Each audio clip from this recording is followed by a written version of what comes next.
relate to other people that have been through the same thing or something similar. You know, someone that at least understands you. We have that with children. We're trying to start a group at the women's prison at Coffee Creek, which is in Wilsonville, Oregon. We're trying to start a second chapter, I guess you could call it, of liberation literacy there. We still have the inside group at Columbia River, which is the only prison in Portland that's a minimum security. We have that once a week, every Wednesday night from 5 to 8. It's supposed to be 5 to 8. It is, and so we're always trying to reach more people, you know, educate more people, get more people involved, humanize everybody, weaponize education. The outside meeting. Oh yeah, and the outside meeting is once a month, and that is usually the beginning of the month, and it's held at Yale Union.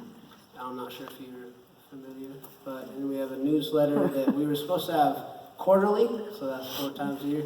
We've had like 3 in about 2 years, but we're doing our best. You know, we don't have a lot of, yeah, we figured it out. So, yeah, I mean, we're doing everything we can to reach more people. There's a magazine called All Rise, which this sounds egotistical, but I also helped co-create, and I named it to try to take back that term that you heard in court, all rise, and your life is taken from you.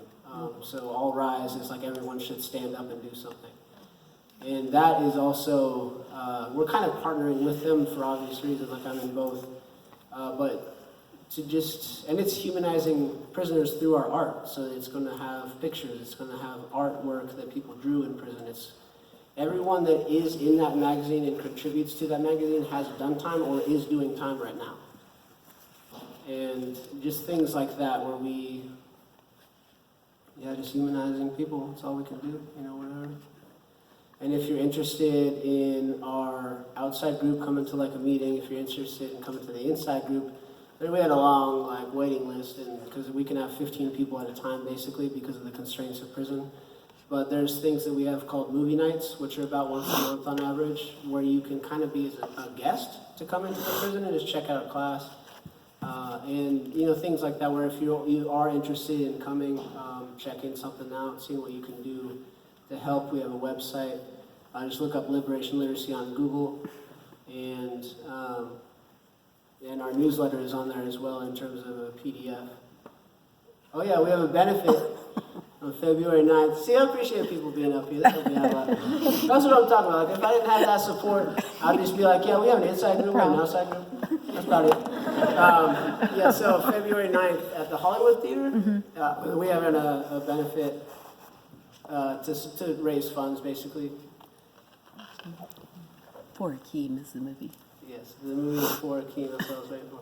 Yeah, so the movie is for Akeem, and just talk to one of us. So like this whole table, basically, half of it, closest to me, is liberation literacy. And so if you have any questions, feel free to come up. What you can do, how you can help. We appreciate the love and support.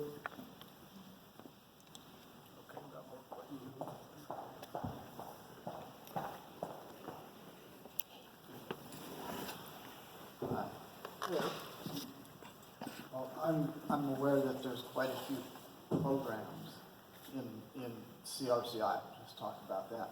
I'm wondering how many of them are aimed at really deep transformational change in the individual or deep societal change, and how many of them are just something else, a different aim than that.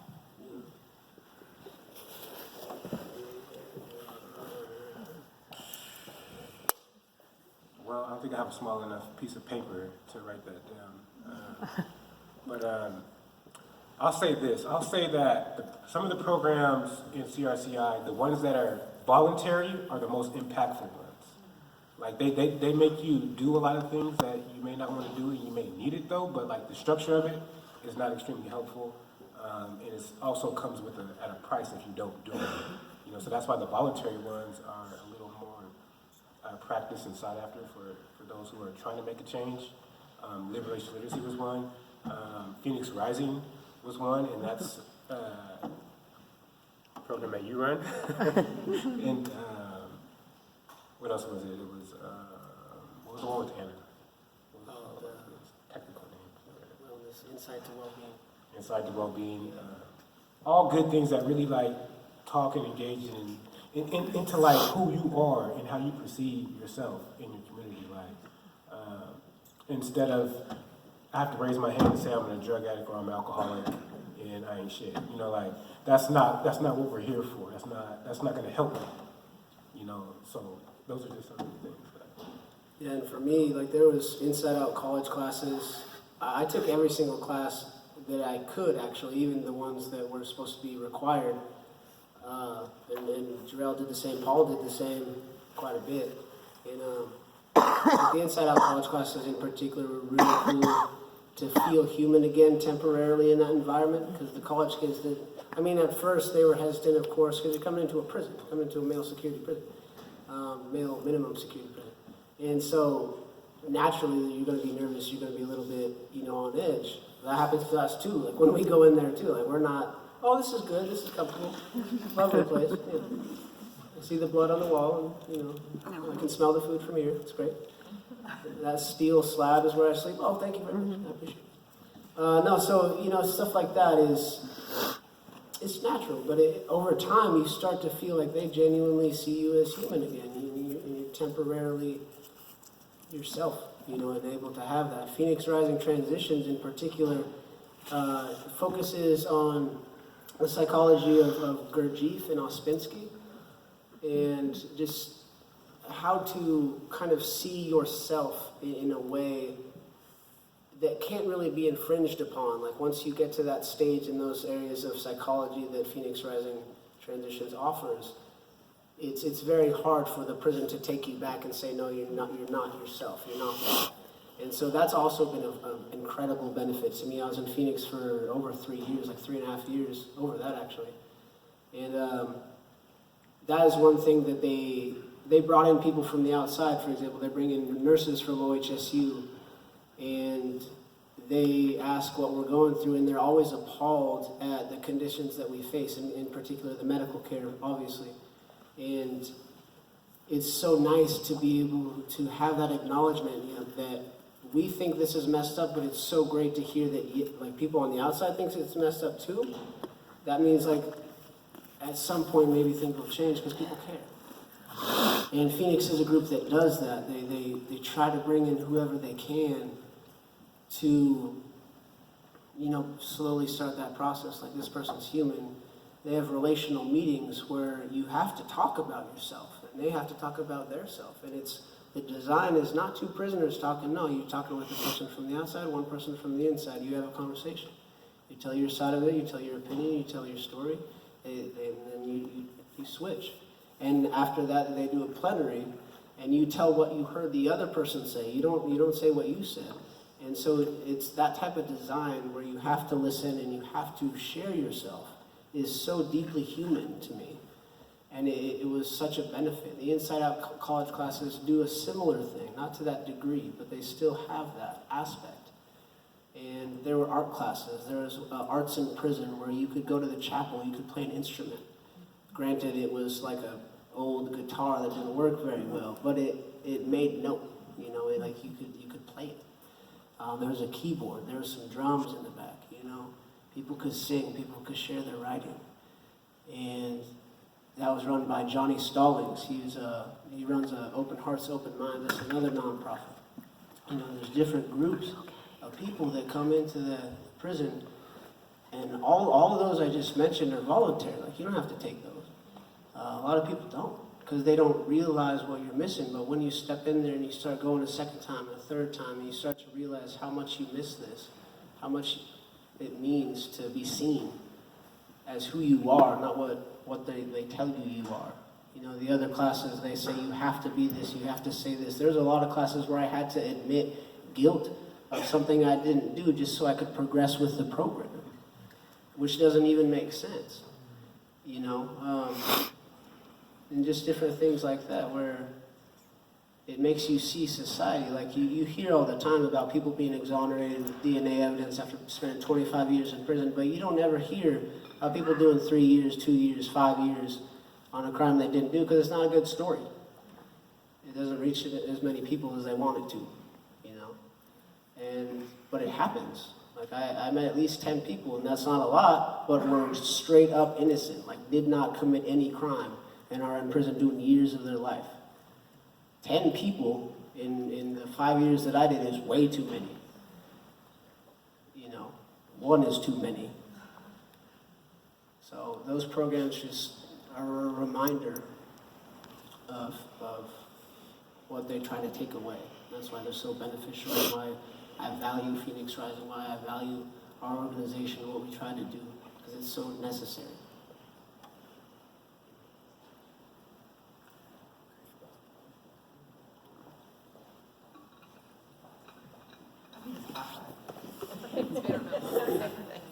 I'm just, as an educator, I'm really, I love the idea of weaponizing education. And I was wondering if you could talk a little bit about, like you just did, in a way, the process of what learning is like interrelationally. But are there things that you guys learned, or that you know other people that learned that just really changed how they saw themselves and their path? Is there part of the curriculum that really lit you up in some way? Aside from Malcolm X. So you're basically asking like what in particular in some of these programs? Yeah, like what kind of classes and workshops or subjects or even conversational topics? Okay, so like when I was also in a program that Joshua couldn't have been in, it's called the African American program. He would have came. African American program is, put together by a couple of parole officers, and they're engaging with us twice a week in a class where we are talking about some heavy issues. So, like, there's a prideful thing in when you're incarcerated, to like try to look tough and, can nobody see me cry, things like that. Well, some of these classes challenge you to step out of that comfort zone and to be able to speak. Like, yes, you are. We do know that you're hurting. Like, we do know that you're in here away from your children, and that you may feel some type of way about yourself and about, whatever the circumstances are. Like, you have those to voice those things in front of other men who you would normally be trying to fight or kill. Like, that's huge. That's huge, to be able to make yourself vulnerable enough to let someone else hear that. That may try to point a gun and kill you. You know what I'm saying? Like, so like those are like X factors for me, to see that. And to see that happen, and then to see that transition into the community, which it's not 100%, but like you see it, and even just the smallest piece of it can change your life and your view on things, and make you believe in a system that's trying to correct,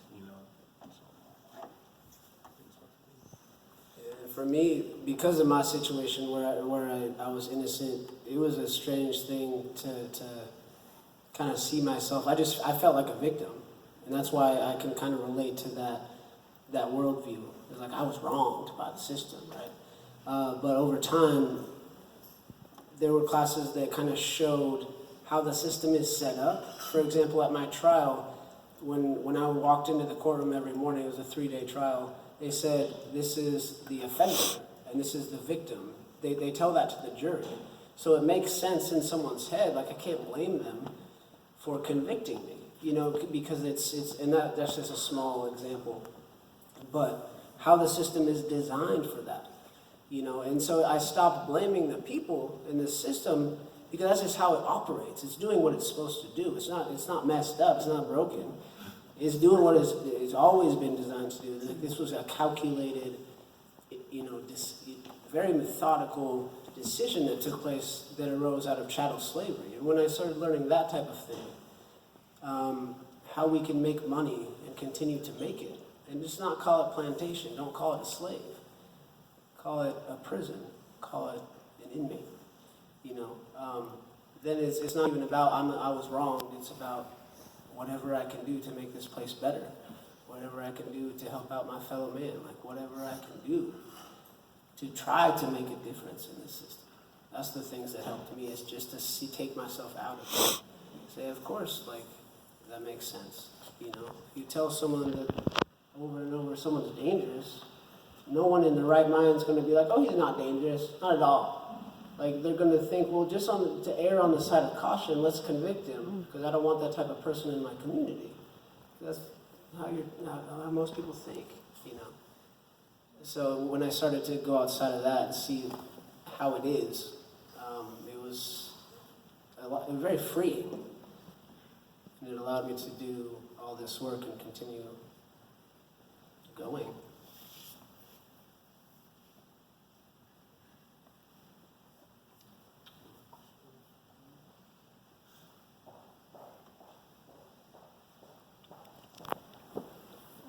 One of the things I've been thinking about, I heard a radio show a long time ago about how in this country there's this culture of punishment that prevails, and that is sort of what's driving how horrible our penal system is, and that in other countries there's more a culture of personal growth and rehabilitation for folks who do get into trouble. And you were kind of alluding to that a little bit, Joshua, but I wonder if you have any thoughts on that and how we could even go against that. I mean, it's like it will take hundreds of years to change that culture.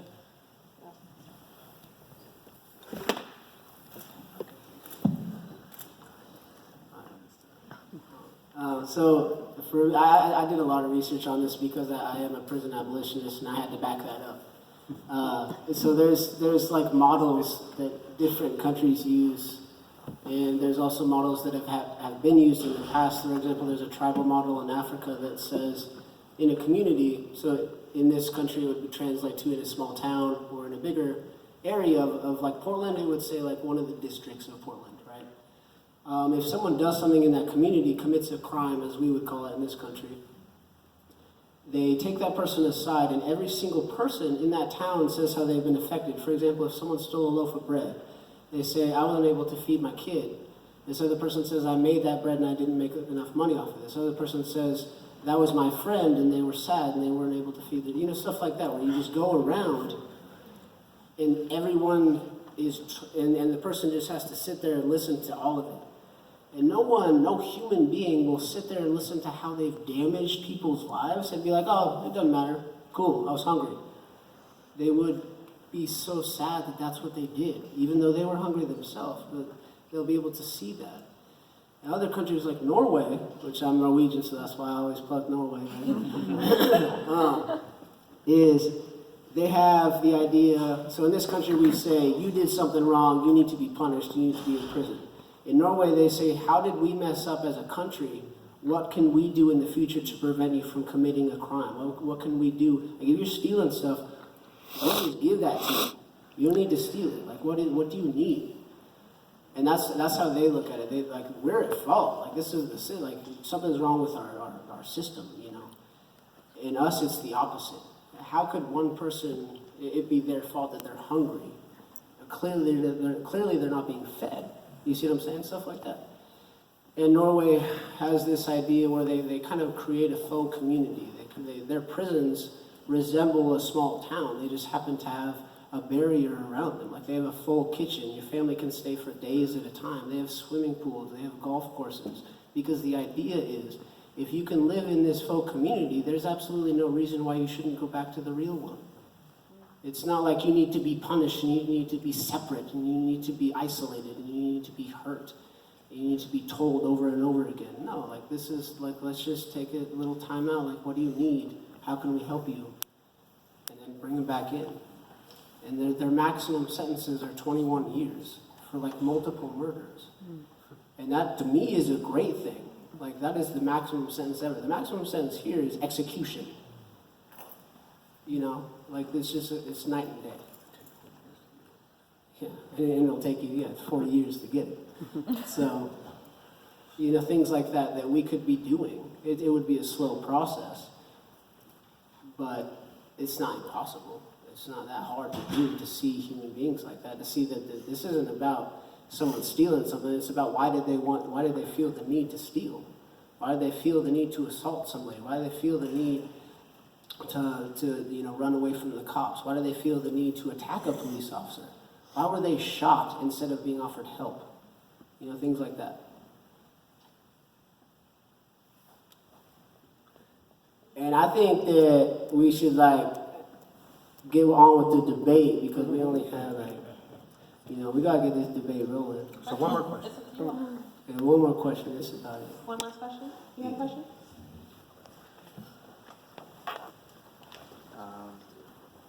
Well, so we're here at a college, or in the academy, and I've since graduated, but I'm curious, as someone in their 30s and here at the college, what are some things that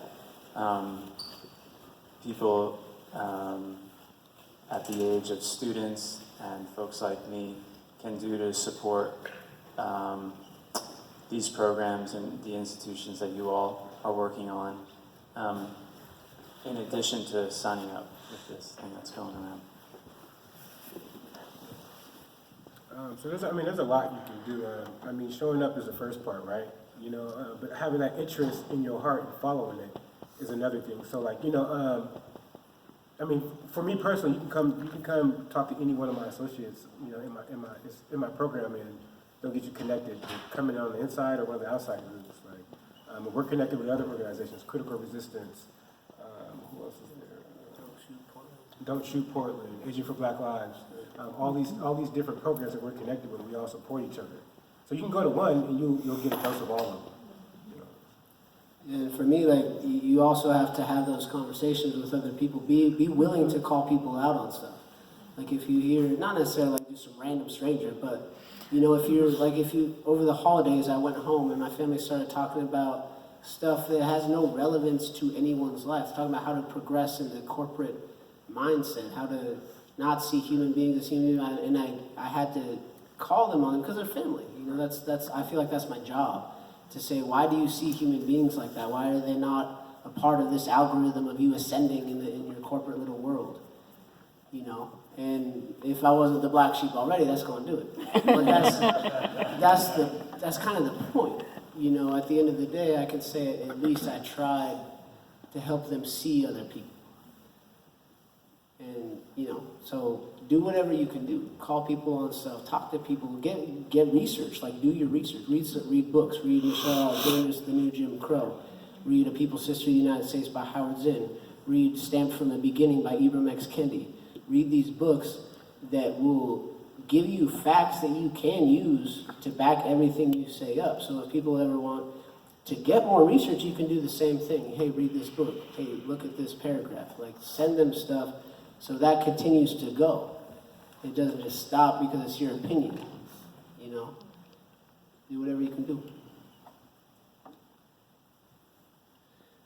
All right, so what we're going to do, we're going to divide the room right down the center. Thank you. Right? That dude with the white hair right there. Oh, it stopped in the recording. center. That's you. That's you.